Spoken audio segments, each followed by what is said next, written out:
Hello guys, welcome back to my channel. সবাই কেমন আছো? আশা করি সবাই ভালো আছো, আর আমিও অনেক ভালো আছি।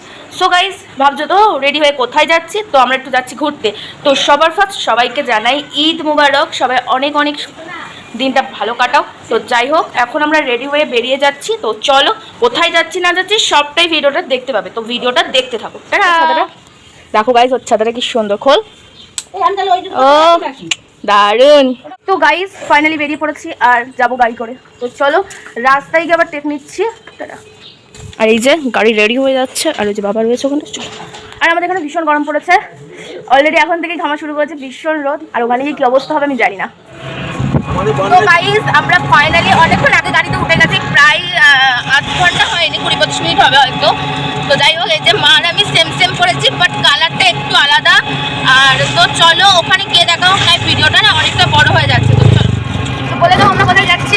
জলেশ্বর শিব মন্দির। তো গাইস আমরা যাচ্ছি জলেশ্বর শিব মন্দিরে। তো তোমরা ভিডিওটা দেখতে থাকো। তো বলে দাও হর হর মহাদেব। তো যারা যারা ভিডিওটা দেখছো অবশ্যই কমেন্ট করে হর হর মহাদেব জানিয়ে দাও। আজকে শিব মন্দিরে জলেশ্বরে যারা যাচ্ছ না তারা খুবই লস করছো, কেননা আজকে শিব একটা বছর পর আজকে শিব জলেশ্বর শিব মন্দিরে শিব তুলবে জলের থেকে, তোমাদেরকে আমি সেটাই দেখবো। আর ওটা আমি ভীষণ এক্সাইটেড, ওটা দেখার জন্য আমি নিজেও। তো চলো যাওয়া যাক। এদিকে দেখো, গল্প করতে করতে কিন্তু আমরা পৌঁছেই গেছিলাম সেই মন্দিরে। আর এই পুকুরটা দেখতে পাচ্ছ, এই পুকুরটার নাম হচ্ছে দুধ পুকুর। সো বেসিক্যালি ব্যাপারটা হচ্ছে, মন্দিরটা ছিল আমাদের বাড়ি থেকে প্রায় 1 থেকে 1.5 ঘন্টা মতো ব্যাপার। তো আমরা গাড়ি করেই গিয়েছিলাম। তো আর গিয়ে তো দেখি এতটা ভিড় হয়েছে। আর আগেই বলে দিচ্ছি, আমরা ফার্স্ট টাইম গেছিলাম, তো তার জন্য তো আমরা বুঝতেই পারিনি যে ওখানে এতটা ভিড় হতে পারে।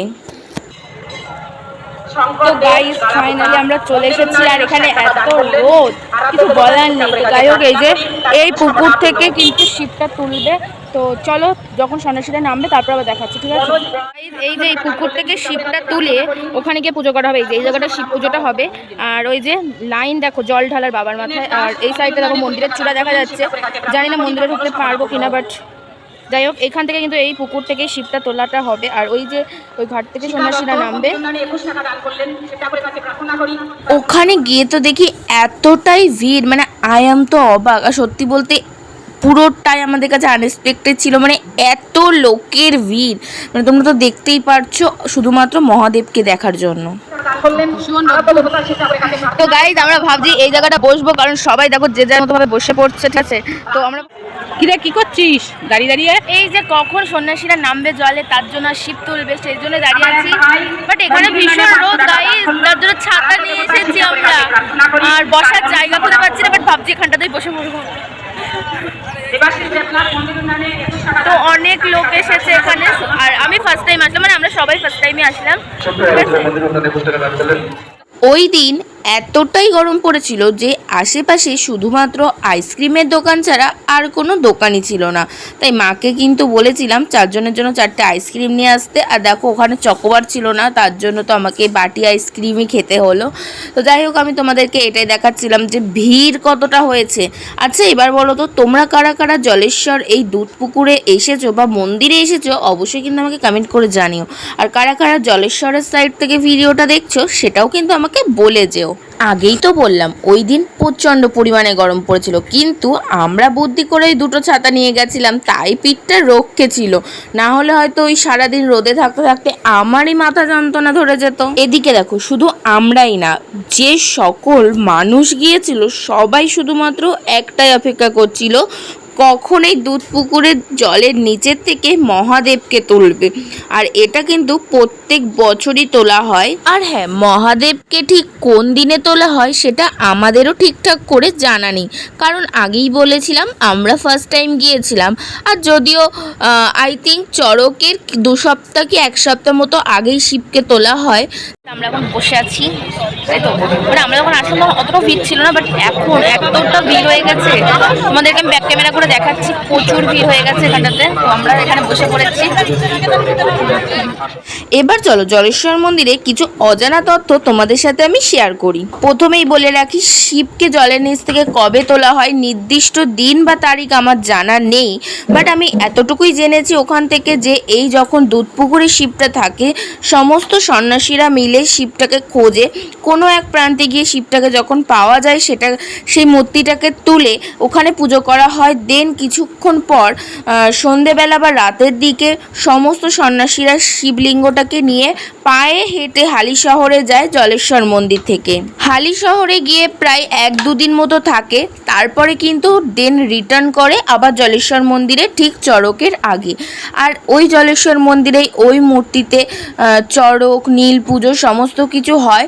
তারপর কিছুদিন পর পয়লা বৈশাখের দিন কিন্তু মহাদেবকে আবার জলের নিচে দেয়া হয়। বাট এটাই অলৌকিক ব্যাপার যে ওই পুকুরে প্রচুর মানুষ স্নান করে, বাট কোনো দিন কারোর পায়ে বা কোনো দিন কাউকে কিন্তু মহাদেব সেভাবে দেখা দেয়নি। বা ওই চড়কের সময়ে চড়কের আগেই কিন্তু সমস্ত সন্ন্যাসীরা মিলেই ওটাকে খুঁজে পায়। কোনো সময় বা কোনো বছর কিন্তু 2 ঘন্টা 3 ঘন্টার বেশি লেগে যায় মহাদেবকে জলের নিচ থেকে খুঁজতে। আর এই বছর প্রায় 45 থেকে 50 মিনিট মতো লেগেছিল। প্রথমে তো 4 জন সন্ন্যাসী নেমেছিল, তারপর একে সমস্ত সন্ন্যাসী মিলে খোঁজা শুরু করেছিল, কারণ এই বছর অনেকটাই সময় লেগে গেছিল মহাদেবকে খুঁজতে।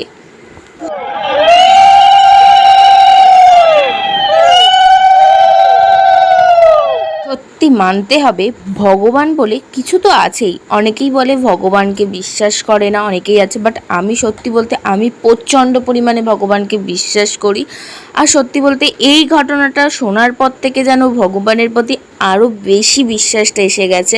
এই দুধপুকুরের ঘটনাটা তোমাদের আগেই বলে দিয়েছি, বাট তোমরা একবার হলেও একটু ভেবে দেখো যে স্বয়ং মহাদেব যখন জলের নিচে বিরাজ করে, বাট সারা বছর যত লোকই স্নান করুক না কেন কখনোই কারোর কিন্তু গায়ে হাত পায়ে কোথাও মহাদেব বাঁধে না বা মহাদেবের দর্শন কেউই লাভ করতে পারে না। কিন্তু এই চড়কের ঠিক আগে সমস্ত সন্ন্যাসীরা মিলে যখন মহাদেবকে ডেকে মহাদেবকে স্মরণ করে, তখনই কিন্তু মহাদেব দেখা দেন এবং ওই জলের নিচ থেকেই মহাদেবকে কিন্তু উদ্ধার করে। সত্যি বলতে আমার আশেপাশে যারা ছিলেন তাদের কাছে আমি শুনেছিলাম, বাট বেশিরভাগ সবাই অনেকেই গেছে ফার্স্ট টাইম, বা অনেকেই যারা আছেন তারা এখানে বাড়ি না, অনেক দূর দূরান্ত থেকে এই মহাদেবকে দেখবে বলে এসেছে। তো যদি আশেপাশের কেউ থাকতো আমি অবশ্যই তাদের মুখেই তোমাদেরকে ঘটনাটা ভালোভাবে বোঝাতে পারতাম।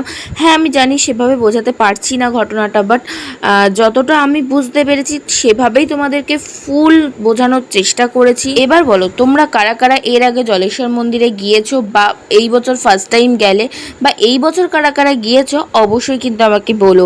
আর হ্যাঁ, ওখানে গিয়ে না মনটা সত্যি ভীষণ ভালো হয়ে গেছিলো যখন ভগবানের দর্শন পেয়ে গেছিলাম। আর সমস্ত সন্ন্যাসীরা যখন সবশেষে মহাদেবকে জলের নিচ থেকে উদ্ধার করলো, মূল সন্ন্যাসী কিন্তু হাতে তুলে সমস্ত দর্শনার্থীকে দেখিয়েছিল মহাদেবকে। আর সত্যি বলতে জীবনে প্রথমবার এতটা কাছ থেকে ভগবানের দর্শন পাবো সত্যি ভাবতে পারিনি।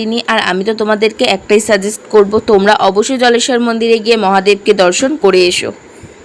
প্রায় টানা 2 ঘন্টা রোদে বসে থেকে ভগবানের দর্শন তো শেষমেশ পেয়ে গেলাম। তারপরে কিন্তু আমরা বাড়ির দিকে রওনা দিচ্ছিলাম। আর ওখানে তো অনেক বড় মেলা বসেছিল আর চারিদিকে প্রচুর খাবারের দোকান ছিল। আর আমরা দেখতেই পাচ্ছ ফুচকার দোকানের সামনে দাঁড়িয়ে পড়েছিলাম ফুচকা খাওয়ার জন্য। মেন প্রবলেমটা হচ্ছে বেশি সময় রোদে থাকলে আমার তো প্রচণ্ড মাথা যন্ত্রণা শুরু হয়ে যায়। তো ওই দিনও ভীষণ পরিমাণে মাথা যন্ত্রণা করছিল, বাট তাও একটু ফুচকা খেয়ে নিয়েছিলাম সবাই মিলে।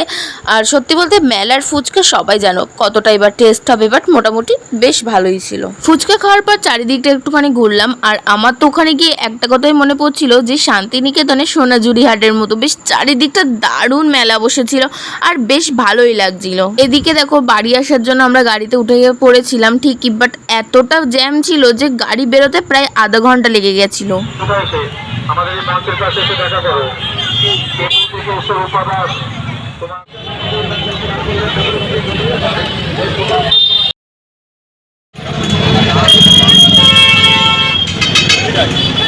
কি অবস্থা রোদে তোমার? যাই হোক, আজ ভিডিওটা এতটুকুই। তোমাদের ভিডিও কেমন লাগলো অবশ্যই জানিও। আর কারা কারা মহাদেবের ভক্ত তারা অবশ্যই কমেন্টে হার হার মহাদেব বলে যেও।